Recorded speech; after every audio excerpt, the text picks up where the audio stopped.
Selamat pagi. Perkenalkan, kami dari kelompok 4 akan mempresentasikan proses manajemen organisasi dan proses manajemen lingkungan pada PT Tirta Investama Jakarta Timur. Kelompok kami beranggotakan saya, Brady Pahirangga, dengan NIM 1221988 dan teman saya. Perkenalkan, nama saya Ikomang Yudi Didik Wiradika, NIM 122190119. Baik, langsung saja. Sejarah dan gambaran umum perusahaan. Aqua adalah sebuah merek air minum dalam kemasan (AMDK) yang diproduksi oleh PT Aqua Golden Mississippi Tbk di Indonesia sejak tahun 1973. Ide Aqua didirikan oleh Bapak Tirto Utomo. Pada awal pendiriannya, Aqua lahir atas ide Bapak Tirto Utomo. Saat itu, Bapak Tirto Utomo sedang melayani diplomat dari Amerika. Istri dari diplomat tersebut sakit perut karena tidak terbiasa minum air yang dimasak matang, akan tetapi air yang dinetralkan. Oleh karena itu, beliau menggagas air minum dalam kemasan yang pertama di Indonesia melalui PT Aqua Golden Mississippi pada 23 Februari 1973. Perkembangan. Pada tahun 1982, Bapak Tirto Utomo mengganti bahan baku air yang semula berasal dari sumur bor ke mata air pegunungan yang mengalir sendiri karena dianggap mengandung komposisi mineral alami yang kaya nutrisi seperti kalsium, magnesium, potasium, zat besi, dan sodium. Selanjutnya, akuisisi oleh Danone dan pasca akuisisi. Pada 1998, Aqua menjual sahamnya ke Danone, sebuah perusahaan asal Prancis. Seiring berjalannya waktu, Danone meningkatkan kepemilikan sahamnya dari 40% menjadi 74%, sehingga Danone menjadi pemegang saham mayoritas Aqua. Sekarang ada 14 pabrik yang memproduksi Aqua. 3 pabrik dimiliki oleh PT Tirta Investama, 10 pabrik dimiliki PT Aqua Golden Mississippi, dan 1 pabrik dimiliki oleh PT Tirta Sibayakindo.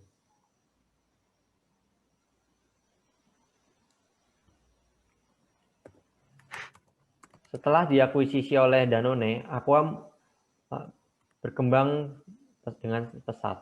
Pada 2001, Aqua menang telak di ajang Indonesia Best Brand Award. Pada 2003, Aqua memperluas produksinya. Pada 2004, Aqua meluncurkan logo baru. Pada 2005, Aqua memproduksi produk baru yang bernama Maison, sebuah minuman berisotonik. Pada 2006 hingga 2008, Danone berupaya untuk membuat pabrik di Serang. Pada 2009, Danone membuat pabrik baru di Cianjur. Pada 2010, Aqua mengalami perubahan signifikan pada struktur organisasi dan operasionalnya. Pada 2011 hingga 2012, Aqua menyelenggarakan kampanye. Pada 2013, Aqua kembali meluncurkan logo baru. Pada 2014 hingga 2015, Aqua mengadakan kampanye iklan Ada Aqua. Pada 2016, Aqua mengadakan kampanye iklan Temukan Indonesiamu. Deskripsi geografis perusahaan. PT Tirta Investama berada pada Provinsi DKI Jakarta, tepatnya di Jakarta Timur. Beralamat di Jalan Pulau Lentut nomor 3, kawasan industri Pulau Gadung. PT Tirta Investama memiliki visi dan misi. Visinya adalah kami menyediakan minuman terbaik dari mata air terlindungi dengan selalu menjaga keselarasan lingkungan dan sosial menuju Indonesia yang lebih sehat. Misinya yang pertama, menerapkan sistem manajemen kualitas terdepan dan sistem halal untuk menghasilkan produk sehat dan berkualitas tinggi. Kedua, menjadi pabrik ramah lingkungan dan mendapatkan dukungan sosial serta selalu mengupayakan kelestarian lingkungan. Ketiga, beroperasi dengan mesin berteknologi tinggi, aman, inovatif, dan efisien, serta didukung oleh karyawan yang berkompeten tinggi. Keempat, tempat kerja yang membanggakan, aman, nyaman, memberikan kesempatan untuk berkembang, dan mensejahterakan karyawan serta keluarganya.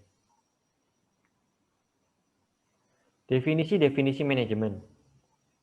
Berdasarkan dari banyak sumber yang kami dapat, kami memilih dua definisi yang diberikan oleh George R. Terry dan Mary Parker Follett. George R. Terry mengatakan, manajemen adalah sebuah proses yang khas yang terdiri dari beberapa tindakan, yakni perencanaan, pengorganisasian, menggerakkan, dan pengawasan. Sedangkan Mary Parker Follett mengatakan manajemen adalah sebagai suatu seni. Tiap-tiap pekerjaan bisa diselesaikan dengan orang lain. Definisi-definisi proses manajemen organisasi. Yang pertama, perencanaan atau planning, yaitu menetapkan tujuan organisasi dan memutuskan bagaimana cara terbaik untuk mencapainya. Kedua, pengorganisasian atau organizing, yaitu proses di mana rencana didirikan untuk didekatkan dengan realisasi tujuan yang ingin dicapai. Ketiga, pengarahan atau actuating, yaitu usaha untuk menggerakkan anggota-anggota kelompok sedemikian rupa hingga mereka berkeinginan, yaitu adalah menggerakkan para pemilik saham agar mereka mendukung keputusan perusahaan tersebut. Keempat, pengendalian atau controlling, mengukur, membandingkan, menemukan penyimpangan, dan memperbaiki kegiatan organisasi. Definisi-definisi proses manajemen lingkungan. Manajemen lingkungan ini terdiri dari 2 poin. Yang pertama, manajemen adalah kerjasama antara 2 orang atau lebih melalui serangkaian kegiatan yang komprehensif untuk mencapai tujuan. Dan poin berikutnya adalah lingkungan, yang adalah segala sesuatu di sekitar subjek manusia yang terkait dengan aktivitasnya.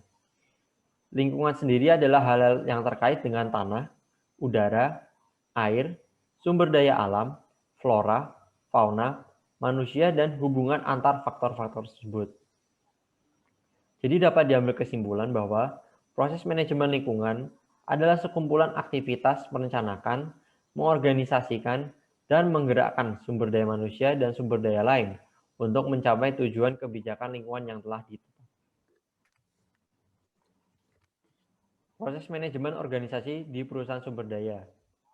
Seperti yang sudah dijelaskan sebelumnya, pertama adalah perencanaan, yaitu menetapkan sebuah tujuan yang ingin dicapai. Kedua, perencanaan, yaitu perusahaan merencanakan hal-hal yang diperlukan agar tujuan tersebut dapat direalisasikan, yaitu pegawainya, mesin atau mesin produksi yang diperlukan, money, modal atau dana untuk mencapai tujuan tersebut, material, bahan baku yang diperlukan, metode atau teknik yang digunakan, dan market, pasar yang ingin dituju.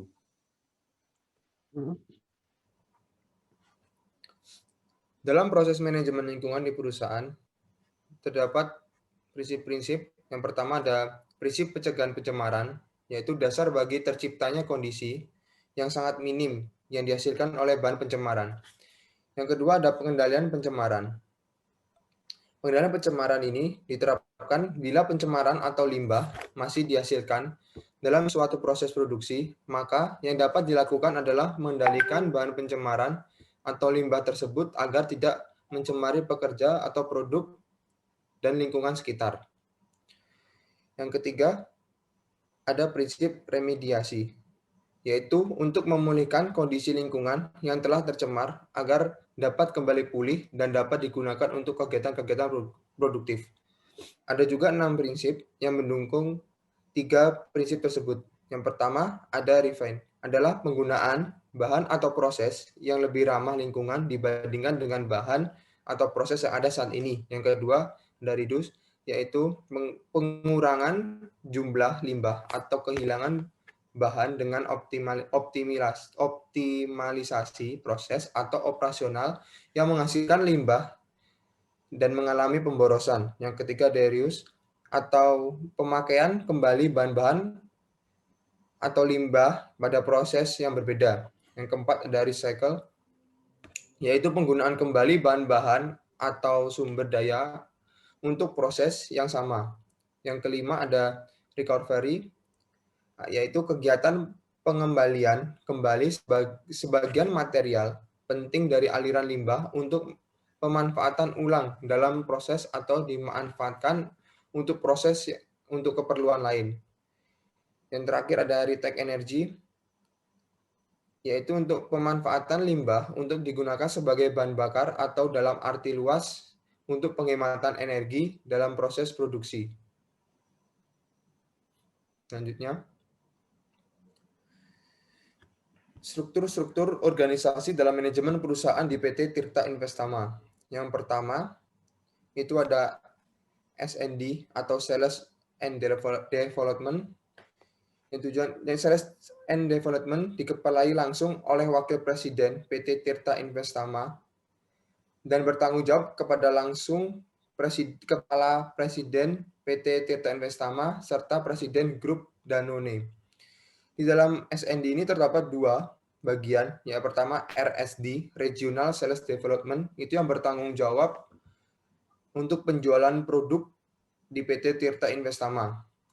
Yang kedua ada SCD, Sales Community Development, itu yang bertanggung jawab dalam promosi untuk meningkatkan penjualan di produk PT Tirta Investama. Yang kedua ada logistik dan customer service department head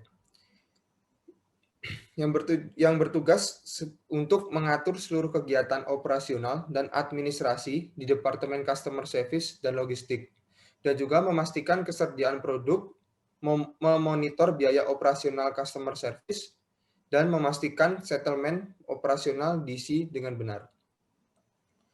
Yang ketiga ada Warehouse Administration Section Head yang bertugas untuk mengelola dan mengecek seluruh kegiatan pengendalian jumlah barang dan pemasukan data. Dan juga memastikan kesediaan produk jual, memastikan koreksi stok sesuai dengan koreksi produk sesuai dengan prosedur, dan juga memastikan settlement yang dilakukan pada akhir kegiatan. Yang keempat, ada Inventory Control Subsection Head. Bertugas untuk melakukan memonitoring stok yang baik maupun stok yang reject, dan juga melakukan mutasi produk sekaligus kegiatan repacking, membuat format permintaan produk atau budget ke pabrik secara mingguan, dan juga membuat laporan inventory dan stok mingguan untuk mengontrol ketersediaan sekaligus mengontrol penjualan. Selanjutnya, sales. Bertujuan untuk mencari pelanggan baru dan mempertahankan pelanggan lama. Di dalam sales ini terdapat dua bagian. Yang pertama, pelanggan modern trade atau MT. Yang kedua, ada pelanggan general trade atau GT. Selanjutnya ada master data yang bertugas untuk memonitor data customer dari awal konsumen tersebut berlangsung sampai akhir dan menangani perubahan data dari pelanggan tersebut. Selanjutnya ada first delivery, bertujuan memastikan kondisi produk dalam keadaan baik dan memastikan produk tersebut sudah terkirim atau belum kepada pelanggan. First delivery ini juga bertugas dalam menangani berbagai macam keluhan pelanggan. Selain itu, first delivery juga menyelesaikan berbagai macam keluhan-keluhan pelanggan. Selanjutnya ada customer service dan logistik yang bertugas sebagai mengelola seluruh kegiatan operasional dan administrasi, dan juga memastikan ketersediaan produk yang akan dijual dan memonitor atau memantau biaya operasional. Selanjutnya, road planner yang bertugas bertanggung jawab dalam melakukan perencanaan, membuat dan mengatur rute perjalanan secara rutin untuk driver berdasarkan wilayah pelanggan. Selanjutnya ada distribusi, yaitu rantai suplai kegiatan bisnis Aqua. Distribusi guna meningkatkan ketersediaan produk serta menjaga kualitas agar tetap terjaga selama proses pengiriman dari pabrik distribusi center menuju ke konsumen. Yang selanjutnya ada kredit, yaitu melakukan transaksi pembayaran kepada pelanggan. Yang bertanggung jawab dalam melakukan transaksi pembayaran kepada pelanggan sesuai dengan tanggal kesepakatan yang telah ditetapkan dalam bukti pesanan atau BP. Selanjutnya ada invoice. Bertugas untuk mengelola verifikasi dan catatan transaksi dokumen yang digunakan sebagai pernyataan tagihan yang harus dibayar oleh pelanggan dari pihak internal dan eksternal yang berhubungan dengan pembayaran. Selanjutnya, ada kolektor yang bertugas membuat target bulanan, memastikan semua invoice sudah dibuat pada surat tugas kolektor atau STK. Dan kolektor ini melakukan negosiasi terhadap pelanggan yang sulit membayar atau bermasalah dan memastikan juga pengiriman tagihan agar proses pembayaran yang dilakukan dengan tepat waktu. Menjaga dan kolektor juga dapat dan harus menjaga hubungan baik dengan pelanggan agar proses penagihan menjadi lebih lancar. Selanjutnya ada kasir yang bertugas menerima, mengelola kas, setoran penjualan dari penagih kolektor dan setoran pelanggan pembayaran sopir. Pada bagian kasir ini juga mengelola semua keuangan untuk keperluan sopir dalam pengiriman produk ke pelanggan, yaitu seperti mengenai biaya kendaraan di jalan tol, di parkir, biaya bensin, dan juga biaya-biaya yang dibutuhkan driver dalam pengiriman ke pelanggan. Selanjutnya, Proses manajemen lingkungan di PT Tirta Investama. PT Tirta Investama adalah salah satu perusahaan air minum dalam kemasan AMDK yang memproduksi produk aqua dengan ukuran 600 ml, 220 ml, dan galon. Manajemen lingkungan yaitu merupakan bagian dari keseluruhan sistem manajemen, meliputi struktur organisasi, tanggung jawab pelaksanaan prosedur, dan sumber daya. Tujuan utama dari sistem manajemen lingkungan adalah untuk memungkinkan manusia bertumbuh dan binatang tetap ada dan juga hidup pada kondisi yang sebaik-baiknya. Seluruh pabrik aqua telah memenuhi standar produksi yang dibutuhkan untuk menghasilkan air minum yang berkualitas baik. Menurut Kementerian Lingkungan Hidup, ciri-ciri dari sistem manajemen lingkungan yaitu 1. Bersifat dinamis dan selalu berkembang. 2. Melibatkan semua orang, yaitu tidak hanya manajemen puncak saja, tetapi seluruh staf karyawan juga bertanggung jawab terhadap manajemen lingkungan. 3. Setiap komponen saling ketergantungan. 4. Terintegrasi ke dalam sistem manajemen organisasi. Maksud terintegrasi di sini adalah manajemen organisasi tidak lepas tangan terhadap manajemen lingkungan, akan tetapi manajemen organisasi yang mengatur manajemen lingkungan tersebut. 5. Konsistensi dalam kegiatan dan berperilaku, yaitu adalah manajemen lingkungan harus selalu berdasarkan standar yang sudah ditetapkan, tidak boleh mengurangi, malah bahkan harus tetap meninggikan dan menambah standar tersebut. 6. Standar operasi, yaitu beroperasi sesuai dengan standar yang ada atau SOP yang sudah ada, tidak asal-asalan. Manfaat sistem manajemen lingkungan merupakan bagian dari keseluruhan sistem manajemen yang meliputi struktur organisasi, rencana kegiatan, dan menjawab latihan atau praktek. Terdapat 9 manfaat. 1. Penghematan biaya. 2. Peningkatan jumlah produk. 3. Peningkatan turnover. 4. Peningkatan pangsa pasar. 5. Penataan peraturan. 6. Meningkatkan kesadaran karyawan. 7. Meningkatkan kinerja karyawan. 8. Meningkatkan citra perusahaan. Dan ke-9, perbaikan lingkungan kerja. Program manajemen lingkungan. Program manajemen lingkungan merupakan penjabaran tujuan dan sasaran lingkungan dalam bentuk kegiatan operasional organisasi dengan berfokus pada hasil kinerja lingkungan. Program manajemen lingkungan sendiri maksudnya adalah menetapkan rencana dan tujuan yang ingin dicapai dari manajemen lingkungan. Kedua, pemeriksaan dan tindakan perbaikan. Kinerja lingkungan harus dipantau dan diperiksa sedemikian sehingga bila terjadi ketidaksesuaian dapat segera diketahui dan diambil langkah-langkah perbaikan. Jadi maksudnya di sini adalah kita harus selalu memeriksa secara periodik apakah manajemen lingkungan yang kita lakukan sudah tepat. Dan apabila ada kesalahan, kekurangan atau yang tidak tepat, maka bisa segera diperbaiki agar tidak terjadi hal-hal yang tidak diinginkan. Dan terakhir, evaluasi dan tingkat kesesuaian. Manajemen lingkungan perusahaan harus bersikap konsisten dengan komitmen untuk mencapai kesesuaian. Maksudnya di sini adalah selalu setiap 1 tahun sekali mengevaluasi apakah manajemen lingkungan yang dilakukan sudah sesuai dengan rencana yang sudah ditetapkan di awal. Apabila sudah sesuai, evaluasi tersebut bisa sebagai catatan untuk rencana manajemen lingkungan yang akan datang.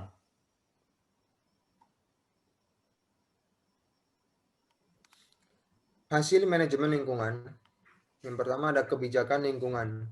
Kebijakan lingkungan dari PT Tirta Investama Jakarta Timur tergabung dengan kebijakan mutu, halal, dan juga keamanan pangan dan lingkungan sudah ditetapkan oleh Danone, disusun dengan persyaratan ISO 14001 dan juga secara legalitas berupa sertifikat ISO 14001 pada tahun 2004. Kebijakan tersebut berbunyi Danone Aqua yang memproduksi air minum dalam kemasan dan minuman tersebut berkualitas, halal, dan aman dikonsumsi melalui proses yang ramah lingkungan. Lanjutnya, perencanaan. Pada poin A, aspek lingkungan, yaitu sebagai standar atau acuan dalam melakukan identifikasi aspek dan dampak lingkungan. Pada poin B, persyaratan hukum dan persyaratan lainnya. Dalam melakukan pemantauan, pengawasan, dan pengendalian, dampak terhadap lingkungan harus mengacu kepada perundang-undangan, peraturan, serta pedoman yang berlaku merupakan bagian dari kebijakan pemerintah. Pada poin C, ada tujuan dan sasaran. Penetapan tujuan dan sasaran lingkungan di PT Tirta Investama Jakarta Timur didasarkan pada aspek yang berdampak penting terhadap lingkungan. Pada poin D, program manajemen lingkungan dapat dilakukan PT Tirta Investama pada antara lain seperti penerapan prosedur dan praktis environmental. Yang kedua, monitoring dan measurement of internal and external. Selanjutnya,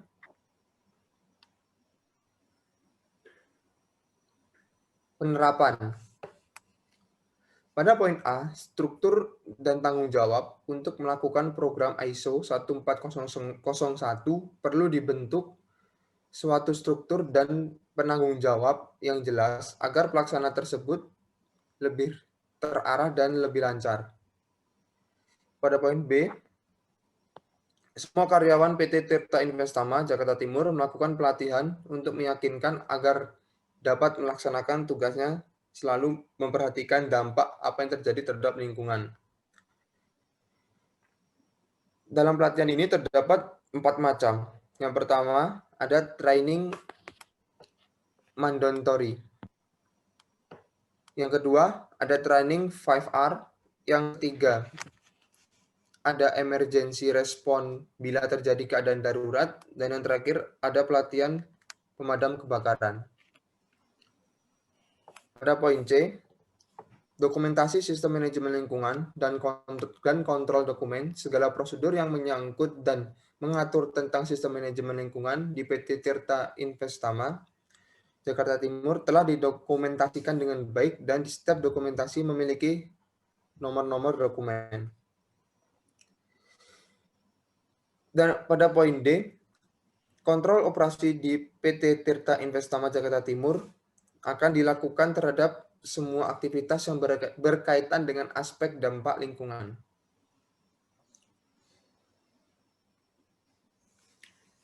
Pada kontrol operasi di PT Tirta Investama Jakarta Timur harus merencanakan kegiatan operasional dan memastikan bahwa kegiatan operasional dilakukan dengan kondisi yang diinginkan seperti menetapkan dan memelihara prosedur terdokumentasi untuk mengendalikan situs di mana tanpa adanya prosedur tersebut dapat menimbulkan penyimpangan terhadap kebijakan, sasaran, dan target lingkungan.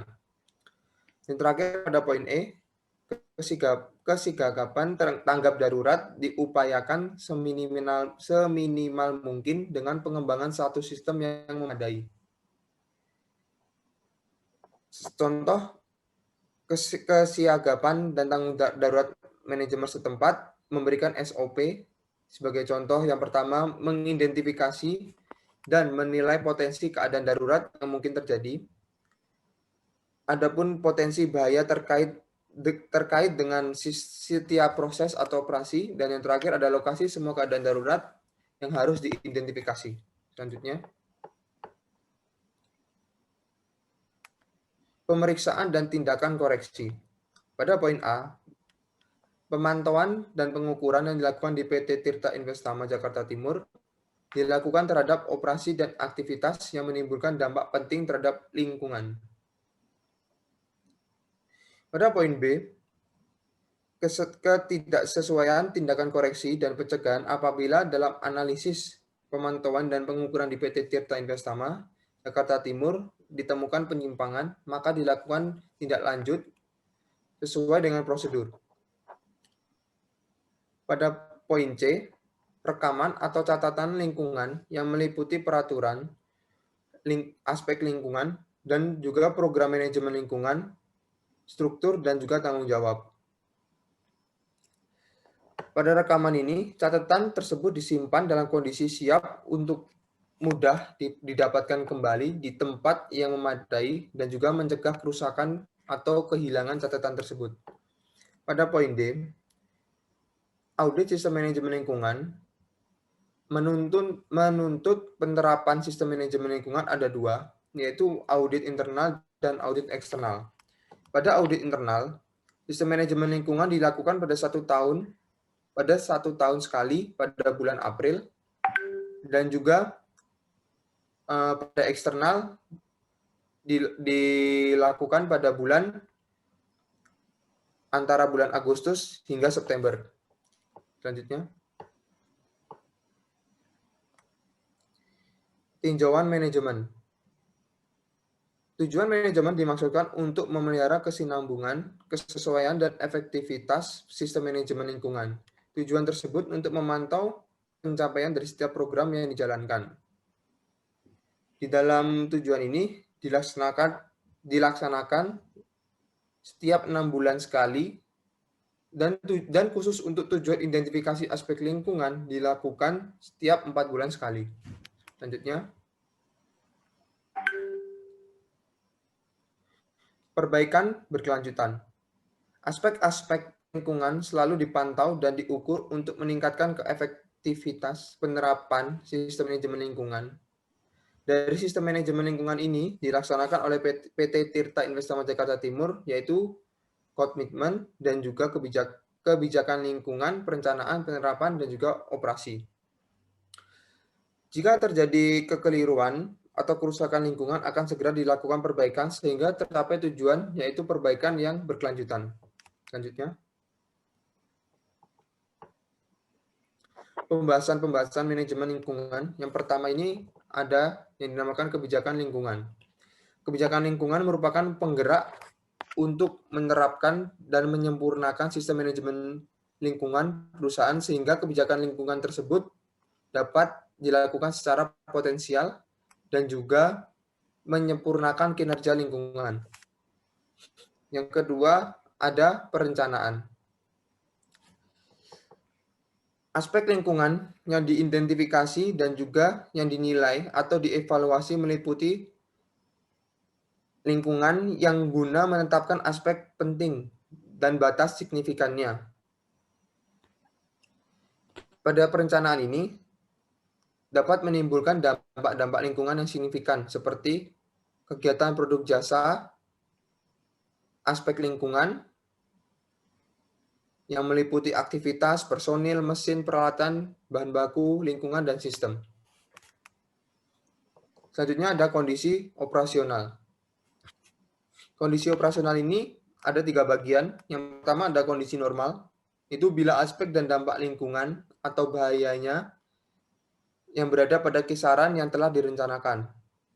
Yang kedua ada aspek abnormal, itu bila aspek dan dampak lingkungan atau bahaya terjadi jika suatu aktivitas, produk, jasa, dan fasilitas yang mengalami gangguan mendadak, namun masih dapat dikendalikan dan juga mencakup suatu aktivitas. Yang terakhir ada kondisi aksiden. Kondisi tersebut bila aspek lingkungan atau bahayanya terjadi akibat adanya kecelakaan lingkungan atau kecelakaan kerja. Selanjutnya ada identifikasi dampak lingkungan atau resiko. Hubungan antara aspek lingkungan dan juga dampak lingkungan ini merupakan sebuah sebab akibat dan yang dapat mengakibatkan timbulnya dampak yang bersifat menguntungkan atau merugikan lingkungan tersebut. Dan juga dampak menimbulkan lebih dari satu dampak lingkungan yang lainnya.